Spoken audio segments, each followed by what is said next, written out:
good to go?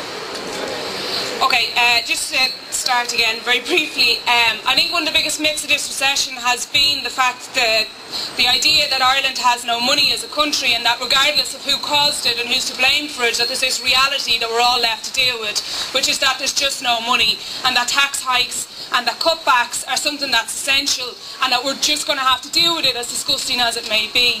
And I guess one of the things that I want to do mainly today is to dispel that myth. I think one of the biggest cover-ups nearly in Ireland over the last while has been the fact and the denial that we have very large hydrocarbon resources as a country, which is why we're outside Shell HQ today.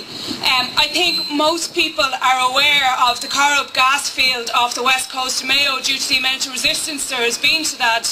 However, I would imagine that a lot of people would be quite surprised to find out that that is one of the smaller of well over 30 oil and gas fields that we have in Ireland. I think most people would be surprised to find out that we have a gas field that is 9 times the size of Corrib at Lough Allen. All over the country, all over the coast of Ireland and even inland in Ireland, we have oil and gas fields. We have oil and gas fields, oil and or gas fields off the coast of Donegal, off the coast of Mayo, off Clare, Galway, Kerry, Cork, Waterford, Wexford and Dublin. And one example that I wanted to give that I think just shows the hypocrisy in all of this, the terms of these oil and gas deals, is if Dalkey find. The Dalkey find is 10 kilometres, an oil field 10 kilometres off the coast of Dublin. They announced this oil find on the same week that NAMA legislation was pushed through the Dáil. They announced that they had found 52 billion euros worth of oil off the coast of Dublin, and not one media commentator thought that it was necessary to point out the very clear hypocrisies and contradictions associated with that. That Dalkey oil find is owned by 2 companies, 50-50 by 2 companies, called Petronas and Providence Resources.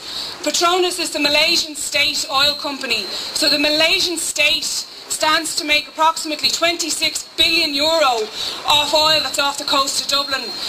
Providence Resources is owned, its CEO is Tony O'Reilly, who I think you're going to hear a bit more about later on. Tony O'Reilly basically owns the majority of media print outlets in Ireland, which is why you'll see the reception, the Shell to Sea campaign and campaigns like it getting the Irish Independent.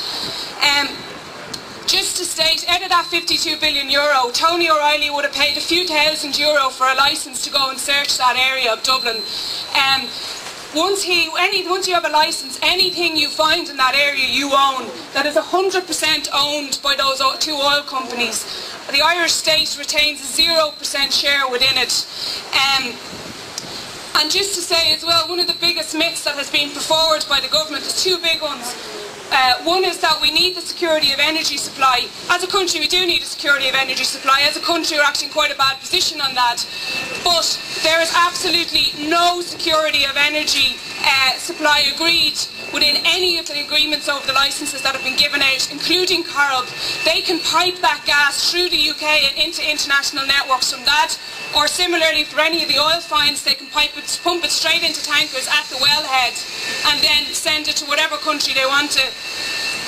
Just to finish up, the government has estimated that there's 10 billion barrels of oil equivalent off the west coast alone. At today's price of the barrel of oil, that equals 600 billion euros worth of oil on the west coast alone. Now you add in only the Dalkey finds, that goes to 652 billion euros on today's worth. That's ignoring all of the oil and gas surrounding Kinsale, and there's been 7 new fields around there. It ignores all of the oil and gas found around Waterford and Wexford. The government, the other big myth that they put out is that it's very hard to find oil and gas in Ireland. It's not. They have the geology there. They are well aware that we are quite resource rich. They're well aware that they're expected to find a lot more oil and gas out there, but as it currently stands, as a country, we get absolutely no share of it. All of the money from that goes to the 1% here, and the 1% in other countries where the multinational oil corporations are based.